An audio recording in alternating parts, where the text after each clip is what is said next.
Captain room ಬಂದಿರೋದು ಎಲ್ಲರೂ ನನ್ನ ನೋಡ್ಲಿ ಅಂತ, ನನಗೆಲ್ಲರೂ ಕಾಣ್ಲಿ ಅಂತ. ಈ ವಾರ ಬಿಗ್ ಬಾಸ್ ಮನೆಯಲ್ಲಿ ಫ್ಯಾಮಿಲಿ ವೀಕ್ ಆಗಿದ್ದರಿಂದ ಸದಸ್ಯರಿಗೆ ಯಾವುದೇ ಟಾಸ್ಕ್ ಇರಲಿಲ್ಲ. ಆದರೆ ಮನೆಯ ಸದಸ್ಯರ ಓಟಿನ ಆಧಾರದ ಮೇಲೆ ಮನೆಯ ಕ್ಯಾಪ್ಟನ್ ಆಯ್ಕೆ ನಡೆದಿದೆ. ಮನೆಗೆ ಬಂದ ಸ್ಪರ್ಧಿಗಳ ಕುಟುಂಬದವರೇ ಈ ಬಾರಿ ಕ್ಯಾಪ್ಟನ್ ಆಯ್ಕೆ ಮಾಡಬೇಕಿತ್ತು. ಅದೇ ರೀತಿ ಅವರೆಲ್ಲರೂ ತಮ್ಮ ತಮ್ಮ ಅಭಿಪ್ರಾಯವನ್ನ ಸೂಚಿಸಿದರು. ಈ ವೇಳೆ ಗಿಲ್ಲಿ ಹಾಗೂ ಅಶ್ವಿನಿಗೆ ಹೆಚ್ಚು ಮತಗಳು ಬಂದಿದ್ದವು. ಹೀಗಾಗಿ ಅಶ್ವಿನಿ ಮತ್ತು ಗಿಲ್ಲಿ ನಡುವೆ ಅಂತಿಮ ಕ್ಯಾಪ್ಟನ್ಸಿ ಟಾಸ್ಕ್ ನಡೆದಿದ್ದು, ಟಾಸ್ಕ್ನಲ್ಲಿ ಗೆಲುವು ಸಾಧಿಸಿದ ಗಿಲ್ಲಿ ಮೊಟ್ಟಮೊದಲ ಬಾರಿಗೆ ಮನೆಯ ಕ್ಯಾಪ್ಟನ್ ಆಗಿದ್ದಾರೆ. ಇಷ್ಟು ದಿನ ಅವರು ಕ್ಯಾಪ್ಟನ್ ಆಗಿಲ್ಲ ಎಂಬ ಕೊರಗು ಅವರಲ್ಲಿ ಇತ್ತು. ಈ ಕೊರಗು ಸದ್ಯ ಈಡೇರಿದೆ.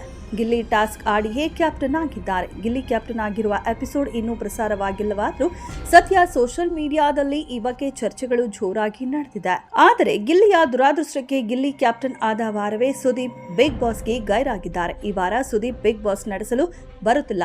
ಪ್ರತಿ ವಾರವೂ ಸುದೀಪ್ ಬಂದಾಗ ಹೊಸ ಕ್ಯಾಪ್ಟನ್ಗೆ ಶುಭಾಶಯ ಕೋರುವುದು ಸಾಮಾನ್ಯ.